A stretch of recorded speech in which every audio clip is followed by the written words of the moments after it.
Can you let it open?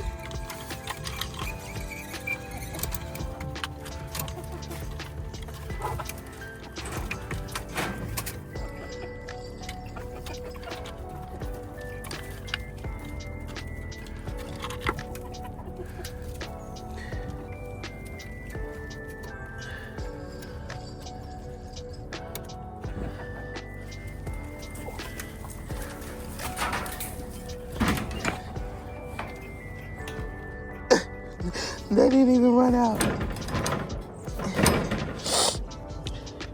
Good thing. They're very well trained.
This is what I use first Saturday lime to sprinkle in the chicken run to help keep the odor down and also to help repel bugs. It is OMRI listed. I like to use OMRI listed products because it is certified organic, and these are the treats that I feed the chickens. It's very high in protein to help them through the cold season.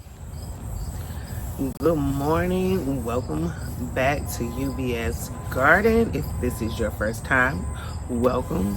My name is Nan Shang, and I garden in the city of Detroit in Zone 6B. And this morning, you probably saw me cleaning out the chicken coop. I'm just doing some work around the garden this morning, just working down some tasks to get the garden put to bed for fall and winter.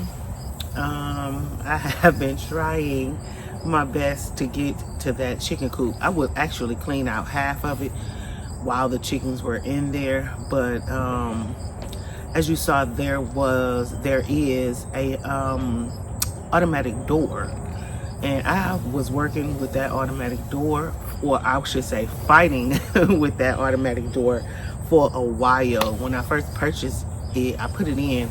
I actually loved the door, but when I put it in, I was trying to work with the timer, and it's on military time, and clearly I didn't know what I was doing, but I would try different settings to either let the door up or close the door. Mainly, I wanted the door to close at a particular time, but I couldn't get that setting right. And I was coming here every night to either let the chickens in because some or all of them were locked out. So I got really tired of doing that every night. And so I just turned the door off, left the door open, and let the chickens go in and out freely they're smart. Chickens are smart, let's be real. So they know when to go in. And so I just let them go in and come out whenever, their timer tells them to. And so that has been working. Really, I was just doing that as a safety measure. But really, the only real predators that we have to worry about around here are dogs. Dogs can really tear into a chicken coop and destroy it. And so I really didn't want that to happen. Or I really didn't know what other predators at night, maybe raccoons or whatever. But I don't really think in this particular area we have raccoons. We do have, groundhogs, of course, squirrels and cats. But this is a whole ecosystem that I've created at this space, and they all live cohesively. So really, I haven't had any problems with any predators. Like I said, I really wanted to keep the dogs out of there. Any stray dogs or dogs that may get loosed from the neighbors or whatever. But thankfully, we haven't had any of those problems. I am going to kind of the chicken run is secured with hardware cloth. I think I am going to put a second layer of hardware cloth on that chicken run when I can get to it. But I do keep the gate closed. This property is fenced in, and so I do keep the gate pretty much closed. I'm looking right now at a gap in the neighbor's gate, and that is not good at all. I need to do something about that. But anyway, I'm not even gonna think about or worry about any mishaps that may happen. But so yeah, that's what I was doing. And I was really trying to get over here to close the door so that I can keep the chickens in while I cleaned the entire run out. But I hadn't been able to make it to do that. But finally last night I came here and I turned the automatic door on so that I can close it, and then I turned it back off so that it wouldn't open on a timer. And then early this morning, I got here and I was able to clean the chicken run out. As you saw, the chickens were in there having a fit because they couldn't get out. But that was hilarious because at one point, while I was letting the chickens out, I left the run door open. I had my back turned, didn't even think about it, but the chickens actually did not go out of the run. Clearly they are very well trained and they're not trying to leave. They're very happy where they are and they weren't trying to leave at all. So that is a good thing. They will walk literally to the door and turn around. I hope I got some of that on camera to show you, but very smart, well-trained chickens that I am raising. I'm a chicken tender. That is crazy, crazy, crazy, crazy. But so today here, I'm really just coming here to do some chores today. I want to finish. I started cleaning out the tomato bed, so harvesting what's left on the plants and composting what didn't grow to fruition or ripen. Even the ones that are like a nice size that didn't ripen, I'm still saving. The rest I'm composting. I did pull in some of my trees, my young trees. These are their first year. So I did pull some of them into this. This is called a high tunnel or a hoop house. It is 30 feet wide, 70 feet long. It is the length almost of a full lot size here in the city of Detroit. This high tunnel was purchased through NRCS grant fund. NRCS is a part of the USDA.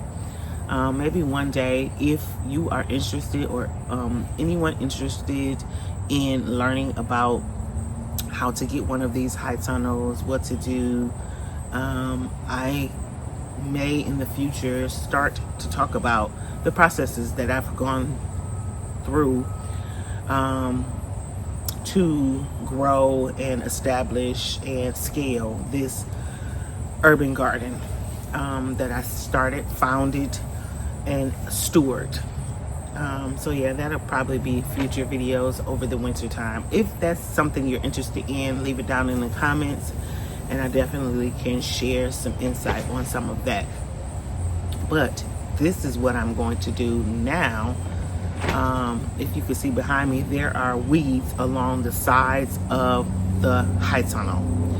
And I really should have gotten these weeds long time ago, but they're much easier now that the weeds have died back. So they're much easier to pull. In the summer, they are very vigorous.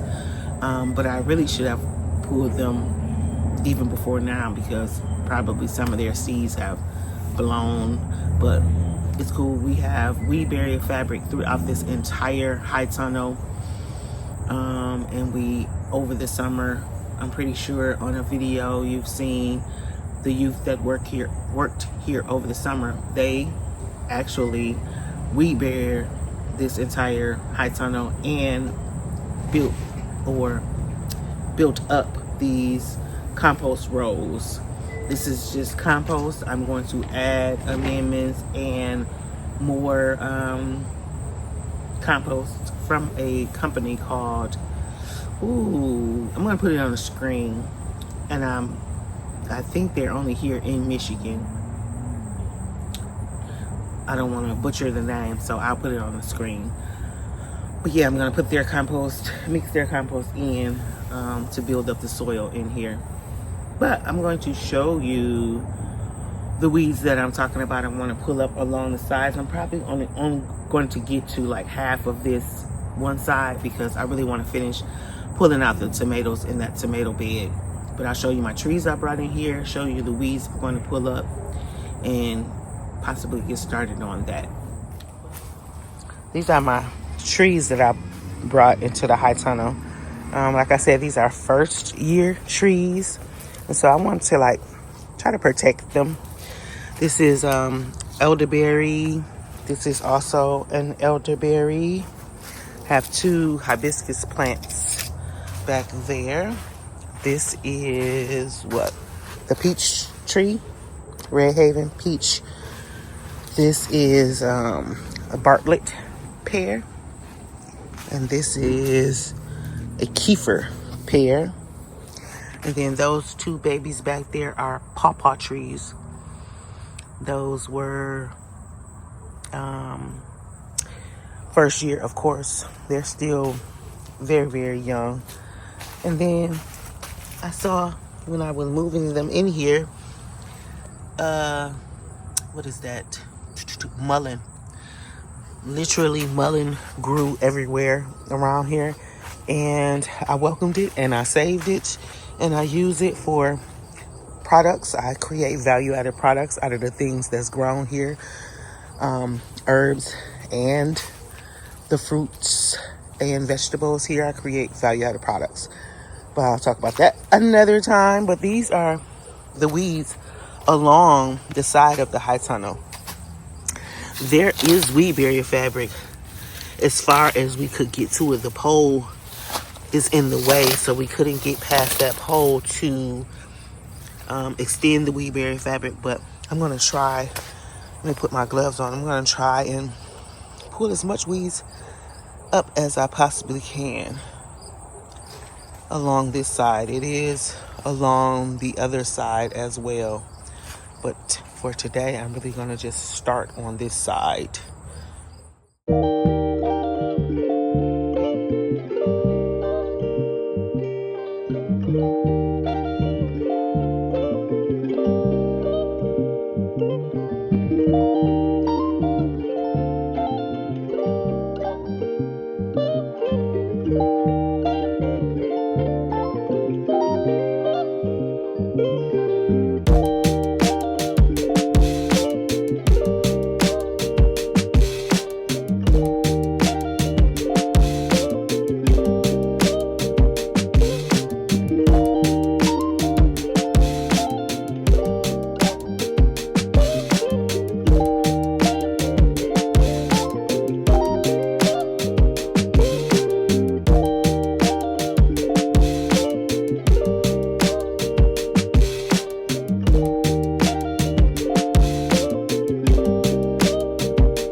I also wanted to show you my high tunnel table. I am going to try to start seeds in here next year. But I got this idea from M.I. Gardner.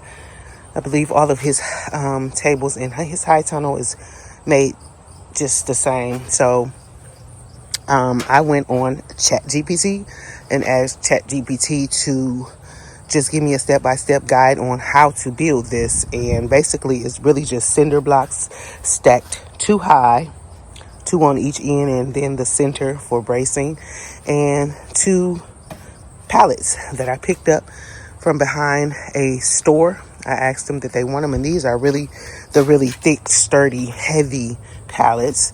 And then I topped it with hardware cloth, stapled it down. And so this will be my seed starting table. I'm going to make another one probably to put on that side, and maybe during the back we have good area here to do seed starting. And so yeah, that's what I'm gonna do. Actually, it's funny I mentioned ChatGPT because when this high tunnel was built this summer, through our garden resource program, Build Crew, they built this high tunnel. And I went on ChatGPT and I asked ChatGPT to design rows of compost in this high tunnel. And that's exactly what it did. It gave me a picture. I told it how wide I wanted my rows, how wide I wanted the walk paths, and it gave me the design basically, and I printed that out, and that was the visual design that I gave to the youth. Of course, I helped them on that starting point, but then they got it and continued it, and I think it took them about I want to say 2 weeks. I'm going to give it about 2 weeks, maybe 2.5 weeks to finish this. And so it's 7 rows. I want to say they're 60 feet long, 4 feet wide. But yeah, when someone walked in here, I'm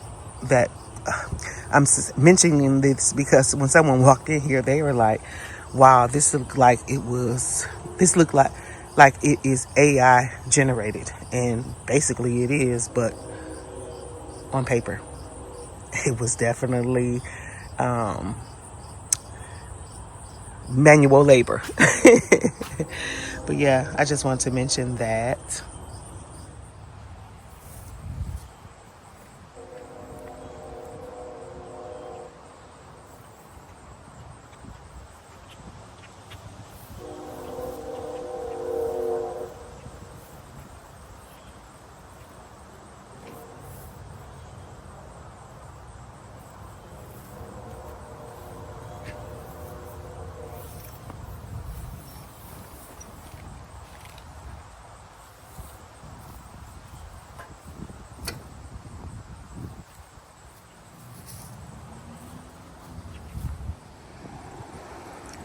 Currently still have loofah out here.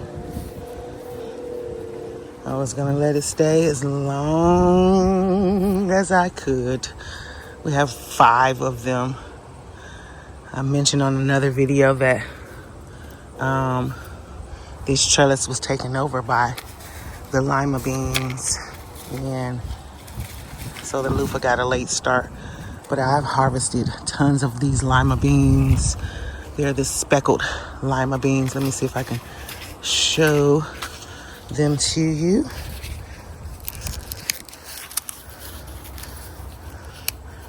These are the speckled lima beans, also called Christmas tree lima beans. And so yeah, still have a ton on here that I need to harvest and let dry. But I want to get this what is this thing? Trellis, cattle panel. I want to get it cleared off. I got the green bean cleared off.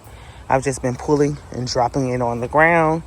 Still have the okra here and the nasturtium, letting them go to save for seeds. But it is a ton of flowers on this okra. This okra probably is over 8 feet, and those nasturtiums love it here. I'm probably gonna harvest some more. But then there's our collard greens. That's the broccoli. Looks really good. Don't have any heads just yet. They are forming, but they look good. And the bed over here is broccoli and collards, leeks and celery, looking amazing. Oh, this is I did a short video of me planting the watermelon radish, and let's see, the bed looks amazing. It's a round bed, but they look good down in there. They're not huge, but they do look good down in there, and I probably should very much harvest most of them. But yeah, we do have some, I still don't know what this is. Some type of lettuce probably. But then we have some cabbage over here that definitely got eaten up because, of course, it's not covered. I cut down my amaranth. And Roselle still, I've been cutting off of the roselle. Just cutting the branches and drying the leaves because we have a ton of calyx on here, but they won't be able to mature. But I have definitely been saving the leaves, and I'm going to try making some tea with the leaves and seeing how that tastes. But this is the bed, the tomato bed. I've already gone ahead and done half of the bed. Have some beets down in there, golden beets and red beets. We're definitely going to have a ton of volunteer tomatoes in this bed next year. But as you can see, we still have a ton of tomatoes on here that I'm going to harvest and just cut back the leaves.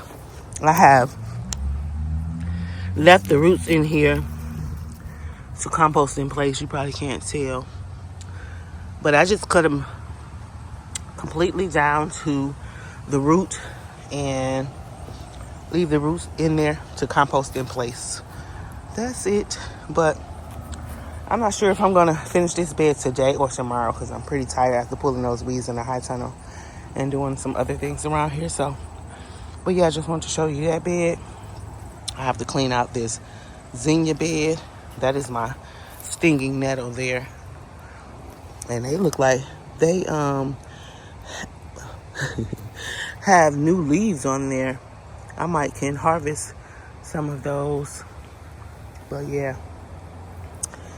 the zinnias, I want to pull those out as well. Like I said, I have piles laying around here. I really just pushed over all of the sunflowers.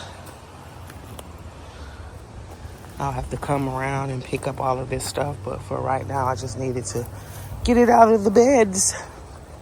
Yeah, so that is the garden update. That is you keeping me company while I do my chores around here today. I hope you enjoyed the video, and yeah, I will see you on the next video. Not sure, of course, when I'm going to upload, but I'm just around here playing in the garden.